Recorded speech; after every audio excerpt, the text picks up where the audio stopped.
Voici la Tissu Tech que tu peux télécharger gratuitement sous format PDF sur unbrindiris.com. Tu as le choix entre une couverture déjà colorée ou bien la version noir et blanc à colorier toi-même.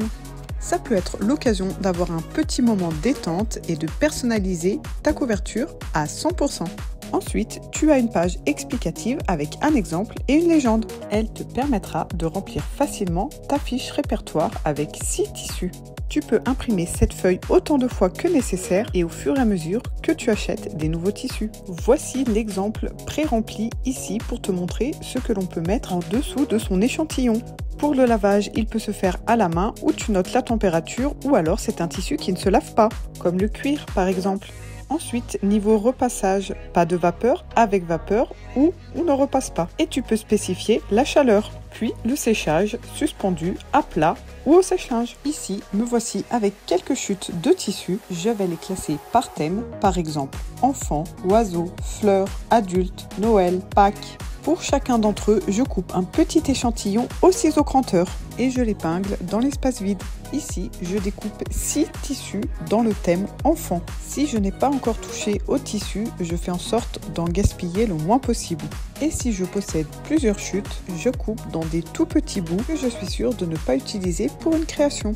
Là, j'ai décidé de mesurer mes chutes lorsqu'elles ont des formes à peu près rectangulaires pour savoir la quantité qui me reste et je reporte tout sur les dimensions sur mon papier. Au fur et à mesure que j'utilise mon tissu et qu'il m'en reste de moins en moins, je coche la case correspondante. Je donne un nom à mon tissu, je peux écrire la boutique dans laquelle je l'ai acheté, sa composition, ça peut être du coton, du polyester, de la viscose, de la soie, etc. Et je complète la légende de conditions d'entretien. Ici 40 pour le lavage, fer chaud à vapeur et séchage suspendu. J'ajoute que ce coupon se trouve dans mon bac à chute et qu'il est à associer avec le tissu ici à côté. Et voici un petit aperçu de ce que donne cette fiche remplie.